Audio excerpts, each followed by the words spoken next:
Thank you for your time today, Dr. Jabala. Let's get straight into the virus. So, how much do we know about this COVID-19 virus? We know that it's the same member of a larger family of these viruses known as coronaviruses. They actually exist everywhere. They spend a lot of their time with animals. So this is the third virus that has crossed. So we have SARS-1, MERS, and now SARS-2. We are beginning a completely uncharted journey with this virus. We don't understand a lot because the behavior is completely different. I was very surprised at the outbreak in China, the numbers of people that were infected in such a relatively small period of time. It's very unusual. This virus is much more aggressive and much more lethal. And for every virus, there is a certain level of lethality. There is a lethal dose. There is how much of this virus you need to have in your lungs before it kills you or before it makes you sick. With this virus, it's not very clear. It's actually very disturbing. There have been some interesting reports that they've had people who were sick and they were cured. They released them out of the hospital and then they got reinfected. The truth is very simple. The assays that we do every day to test this virus, they can only test a certain limit. And if the virus level goes below that threshold, you're not going to detect it. Meaning you're going to release the patient and say you're healthy enough to leave.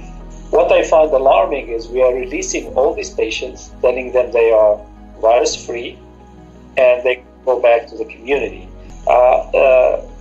Many people, including me, we start calling it a very mysterious, very cryptic virus because we don't understand it, and it doesn't seem to only attack the lungs. It seems to also attack the heart, and it seems also to attack the liver. There's so many unknowns about this COVID-19, and China, the Chinese government, is responsible for this lack of information. Do you think this is actually becoming an obstacle for developing a vaccine sooner?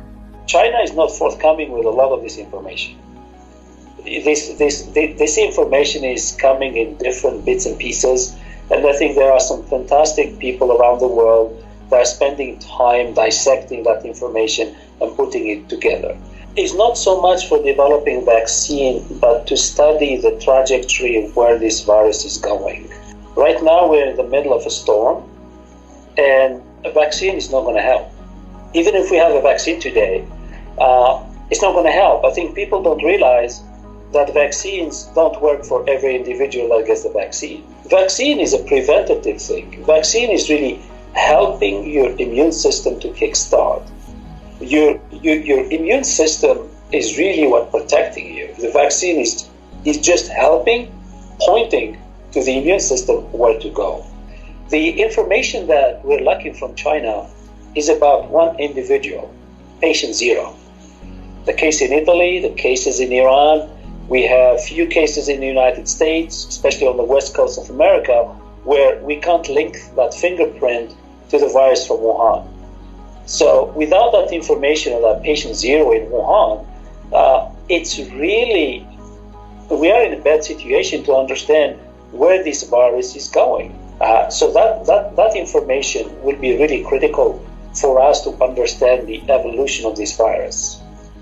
And that would really help us stop the spread, not to treat the virus, really stop the spread. So you're saying that the patient zero is the key to understand the nature of this virus and contain this virus. So, yes, patient zero is really critical to tell us what were these, what we call advantageous mutations. One time it can infect us, that's the transition. It means now this virus figured out that the virus has the key now to borrow, not just to borrow our engine, to borrow the whole body as an engine for the virus to spread. The only way to keep it at bay, if you have a very good vaccine that makes antibodies that's going to neutralize the virus and clear it, that's wonderful. But for 20 years, many companies, many researchers have promised us a virus for SARS version 1.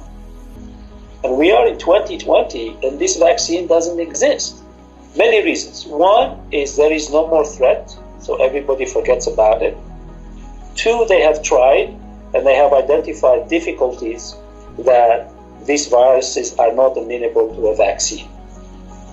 And because of that, they may need several years of research. The best comparison to that is the Ebola virus in Africa. The only reason we got a vaccine for Ebola is because Ebola decided to leave the continent of Africa and start infecting people in Europe and in America. So those people start getting worried about an Ebola spread on their own soil.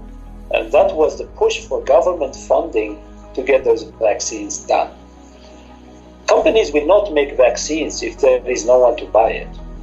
They only make it when the government is under crisis. So the government can write the check and sign the check and hand over the money. But those governments have not seen a vaccine yet for SARS. And there hasn't been a push for it. Now, perhaps, they will try something, but I am not holding my breath. We are seeing a rapid spread of this virus, and the WHO declared that the spread of this virus is a pandemic. Why is this virus traveling so quickly around the world? So this virus is traveling with new friends called bacteria. These bacteria love to live in confined environment like an airplane.